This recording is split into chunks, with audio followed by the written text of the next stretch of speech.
going to be handing the baton off to Miss Crystal Knight. Thank you, Sabrina. My name is Crystal Knight. I'm a real estate attorney in the suburbs of Chicago. I've been practicing since 1996.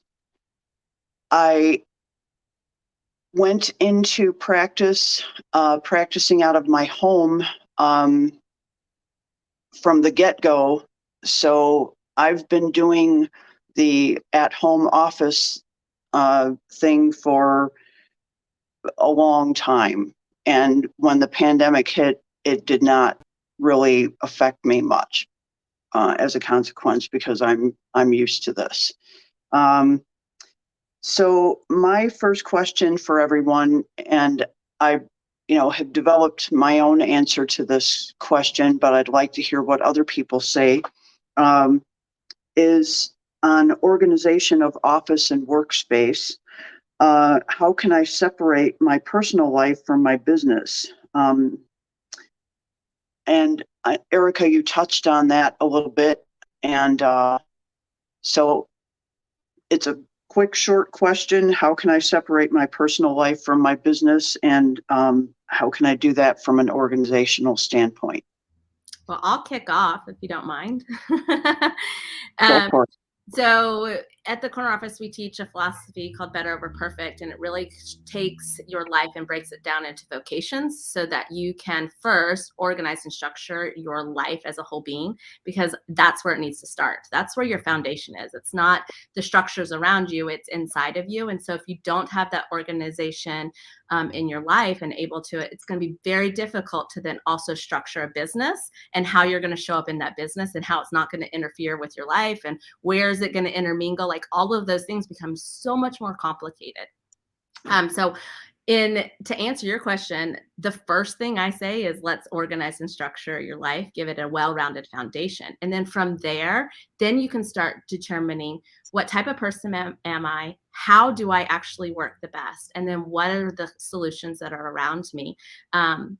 Is working as well. I've worked from home solid for 15 years. And prior, I did a mix because I had a corporate job and several businesses on the side. And I have found that we have to always have a space that is outside of our home environment as well. So you need to have both. Even though you work from home, you need to have at home, you need to be set up there to do things because it's going to cross over. But you do need to have a location that you can at least escape to for a couple hours a week or a few times a month, where it's I'm sitting here and this is all I have to focus on. There are no more distractions. And that's why we developed the corner office, is so that you could have that place and still feel at home and that you have a support system, because it's crucial. So that's how I do it. Do your life, then let's do your spaces. So I'd pass it off to Sequoia.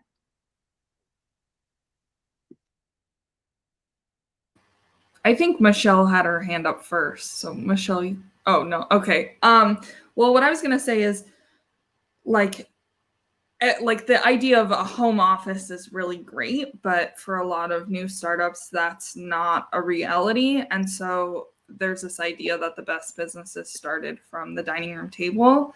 And if you are starting your business and starting from your dining room table, it's still really important to create that separation of work and life. And so one of the ways that I did that when I was like at the dining room table was I would just cover or put away my work stuff at the end of the day, just so I wasn't looking at it, so I could really clearly separate that, okay, work time, playtime. And so like having a basket where I could just put my computer, put all of my papers, put my whiteboards, like everything into it, really helped me establish those boundaries even before there were like physical walls to create those boundaries.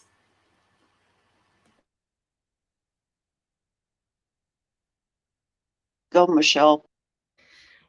I don't know about anybody else, but I have a problem even if I have that separate space of shutting down. So even if I have the separate space, then I take my stuff, and when I go into the other room, I bring it with me. So I'm constantly in that working I can't put it down, which is a problem. So, what is there anyone who has how do you shut that down? I did that too, and I noticed that, and that's why we started establishing our life into vocations. And so there are sections of the day that are assigned to that specific vocation. And so if I know this is my home management vocation, well, then get off the freaking computer and stop working your job, your thing that you're passionate about, and go do your home management, because you have the time and you have sections. Your foundation is built. I know when I'm going to show up here. I know when I'm going to show up here. And then that enforced me to have very specific intentional time with my family, with my children, specifically with each child, for my marriage, to spend time on my finances. So to me, because it does, and I don't know about you guys, but I freaking love to work my job. I love our companies. Like, I love every single one of them, from our homescape handyman services to teaching workshops to building, this huge company. I love it. And I don't ever want to stop working. Like, I don't, but I'm also a mother to 5 living children. I'm a wife. I own multiple businesses, not just the one I want to work all the time. Right. Like, so we have to give ourselves the permission to not only have that foundation, but then hold ourselves accountable to that foundation we set for ourselves. So even playtime, I literally built in a time where you get to just do art. Nothing else needs to exist besides what you want to do as a creative, fun person. And so I started road tripping more, and I started doing these things and giving myself permission and that's what we need, I think. So anyway, sorry, Jen, what did you want to say? First of all, I love all of and everything that's being said so far. And Lucy had a comment that popped up about changing her clothes. That was how she knew. So when she's working, she's in work clothes, not work clothes. Personally, I don't get that. I work in sweatpants all the time. I am my best self when I am in sweatpants and a baseball hat. But what I was going to piggyback was off of Sequoia, when you were saying that you used to, cover your stuff at the dining room table. And what I thought was interesting about this original question was how do you separate your space? And a lot of times when I'm coaching I'll just give an example. I have a realtor, and she has a separate office, but she's never dedicating time to her business because she wants to be a mom. So I actually coached her into bringing her computer downstairs to the kitchen table so that she could work while having eyes on her kid, because it was so much of a separation that she couldn't actually focus on her business because she had a 2-year-old and no childcare. So I think it's really important to know how you work, where you work, and then set those boundaries, which, Michelle, goes to your question of set boundaries. And if we don't honor our boundaries, nobody else will. Absolutely. I really like the responses I've heard on this.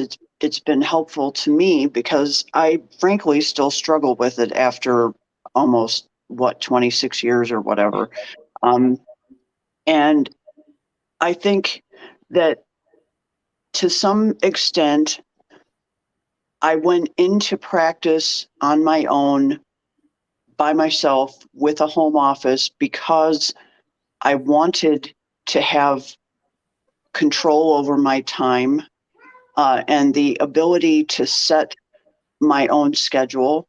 And I always recognized that as an attorney, I have very strong fixed obligations to my clients, and that if I didn't pay attention to my clients adequately and give them the care to their situations that was needed, that they were going to not want to work with me. So to an extent, I'm always balancing. I have one foot in my personal life and one foot in my legal life.